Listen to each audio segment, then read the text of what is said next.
Boom! We are live, ladies and gentlemen, boys and girls. It is, of course, your boy, Nolan Hawkeye Anthony here, and I hope you guys are having a fantastic week, wherever you may be, and, of course, however you may be listening.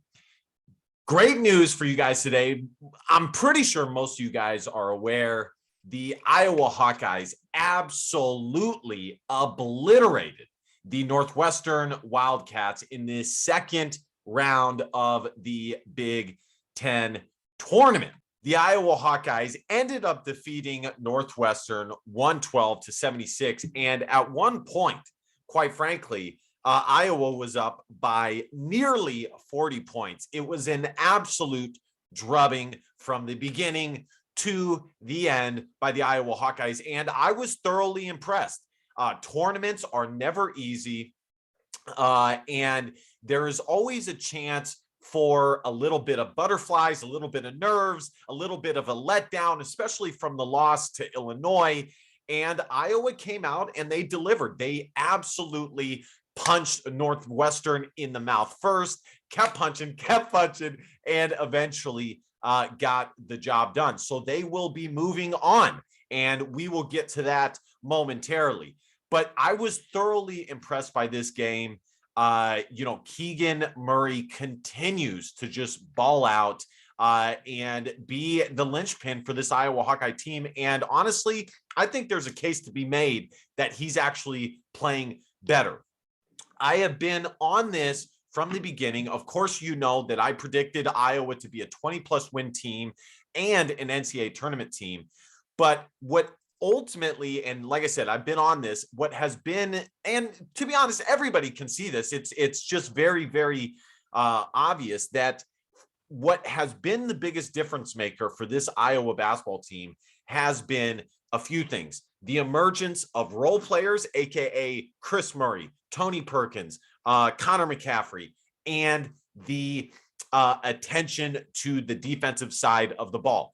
Now, again, I know ultimately Iowa gave up 76 points, which is not great, but considering how high Iowa scored in this game, setting a Big Ten tournament record in points, 112 points, it's somewhat understandable that Northwestern almost got to 80, and Iowa was pretty much playing their reserves from the 10-minute mark of the second half onward. So there was a lot left in the game for, not the starters for Iowa to get in there. And, at that point, they're not really worried about defense or anything like that. Guys want to score. They want to have some fun because the game is essentially over. So let's take a look at the Iowa team or player stats. Philip Rebraca had 10 points. Pretty good night. I like his maturation so far this season. 9 boards. That's big time. Keegan Murray, 26 points. 26 points in 21 minutes. Guys, that is an efficient way of scoring the basketball. 26 points in 21 minutes. That's like 2 points every minute. Unbelievable. And, this has been one of the highest praises of Keegan Murray all season, is that you don't really have to run a ton of stuff for him. He can shoot the three. He can shoot mid-range. He can get to the rim. He can post up. He can dribble. He can pass. He is I think his ceiling is so high. I don't even think he's done yet. He can do it all. He's a great defender, but ultimately you don't even have to run any sets for him offensively because he can score over the course of the game on his own naturally. It is incredible. I think he is far and away the Big Ten player of the year. He has been the best player in the Big Ten. Now, has he been the best player on the best team in the Big Ten? No. But in my opinion, Iowa was competitive enough. They were high enough in the Big Ten standings. It's not like they were a scrub team. They've been a top 25 team for a good portion of the season, and they are coming on strong at the right time. I don't even think it's a question. Keegan Murray is the Big Ten player of the year in my eyes. But of course, I'm biased as an Iowa fan. Patrick McCaffrey had 10 points. in his return.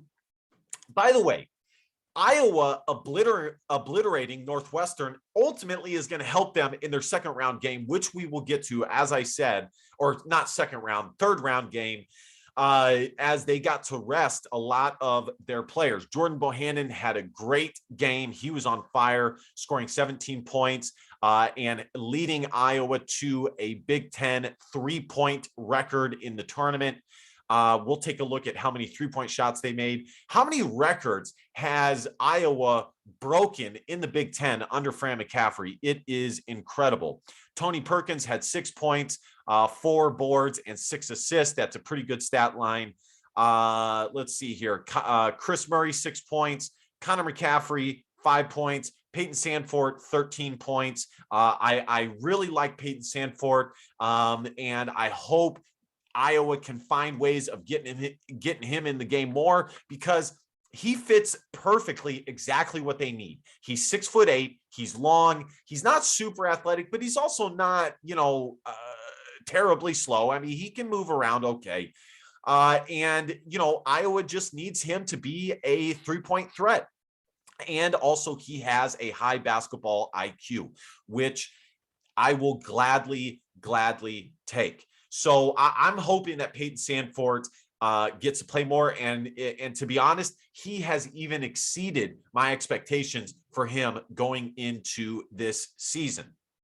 Let's continue to take a look at this here. Let me see if I can move that. Nice. There we go. Boom. Perfect.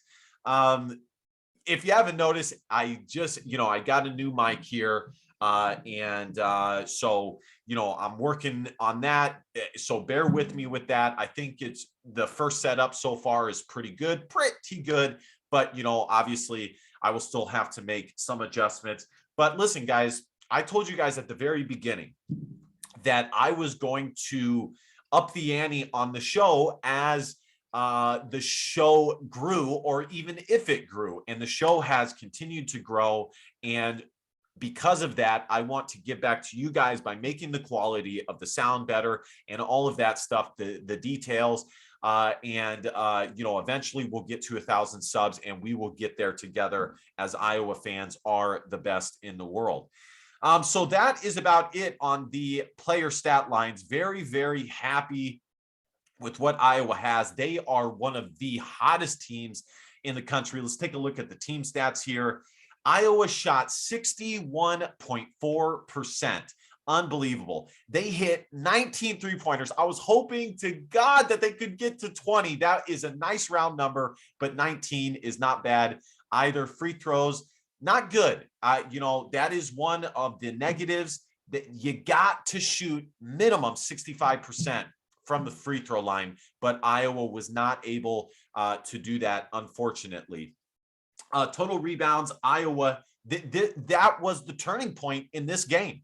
Iowa has absolutely, I wouldn't say dominated every team on the board since struggling earlier this season, but they have been much improved. And ultimately in this game, that is what set them apart, as they had 45 rebounds to 18 from Northwestern. Guys, that is a thorough ass whooping. Unbelievable. 25 assists, just incredible. 5 blocks, 5 steals, and only a little bit too many turnovers with 15. Really quickly, guys, let's take a look at the KenPom, because this is going to matter when it comes time for Selection Sunday. Iowa is up to 13th, and I keep seeing the projected seed of Iowa being 6 or 7. And I got to tell you, that just doesn't make sense to me. If Iowa is a top 15 team in the net and in the KenPom, 2 of the most important metrics, then they should be a top 5 seed minimum. So we'll see. We'll see how much Iowa can bolster their NCAA tournament resume in the Big Ten tournament here. They are 15th in the net rankings, top 15, right behind Illinois. We'll see how much this Northwestern game helps them out. Here is their net team sheet real quick. Scroll down. And I think this will go down as a quad 3 victory. So let me check that out real quick here. Well, unfortunately, it's not updated on this, but if I had to guess, oh, there it is.